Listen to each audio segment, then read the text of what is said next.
Ammonia வாயுவால பாதிக்கப்பட்டு உயிரிழந்திருக்கக்கூடிய 5 பேருடைய உடல்கள் ஒடிசா குழுவினரிடம் ஒப்படைக்கப்பட்டிருப்பதாக அறிய முடிகிறது.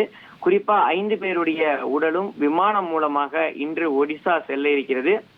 ஒடிசாவுல உயிரிழந்தவர்களுடைய குடும்பத்தாரிடம் ஒப்படைக்கப்பட்டு தொடர்ந்து அவர்களுக்கான அந்த இறுதி சடங்குகள் செய்வதற்கான பணிகள் என்பது மேற்கொள்ளப்பட இருக்கிறது.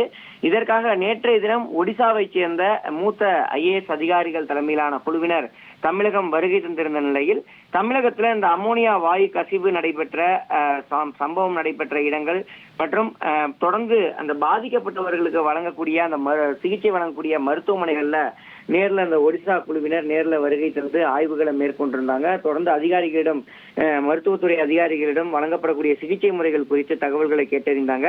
அது மட்டும் இல்லாம அந்த உயிரிழந்தவர்கள் யார் யார் உயிரிழந்தவர்களை அடையாளம் காணக்கூடிய பணிகளும் மேற்கொள்ளப்பட்டு வந்த நிலையில உயிரிழந்தவர்கள் தற்போது அடையாளம் காணப்பட்டு உடற்கூறாய்வு செய்யப்பட்டு தற்போது ஒடிசாவிற்கு அனுப்புவதற்கான அந்த பணிகள் என்பது மேற்கொள்ளப்பட்டிருப்பதாக தகவல்கள் வெளியிடப்பட்டிருக்கிறது. குறிப்பா அந்த அமோனியா வாயு கசிவு விவகாரத்துல தற்போது வரைக்கும் பார்த்தோம் என்றால் அதிகாரப்பூர்வமாக 9 பேர் உயிரிழந்திருப்பதாக அதிகாரப்பூர்வ அறிவிப்பானது வெளியிடப்பட்டிருக்கக்கூடிய நிலையில அதுல ஒடிசா மாநிலத்தைச் சேர்ந்த 7 பெண்கள் உயிரிழந்திருப்பதாக அறிய முடிகிறது.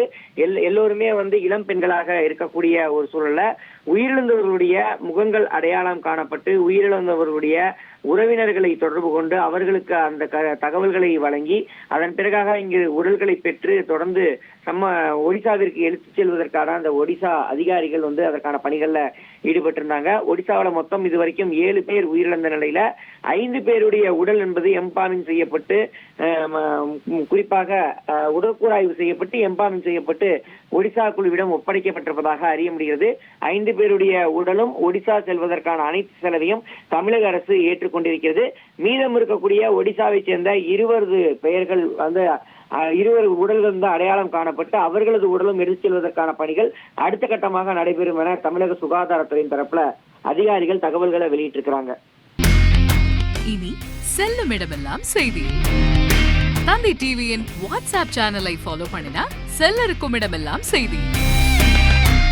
இதோ QR கோட் இப்பவே ஸ்கேன் பண்ணுங்க, ஃபாலோ பண்ணுங்க.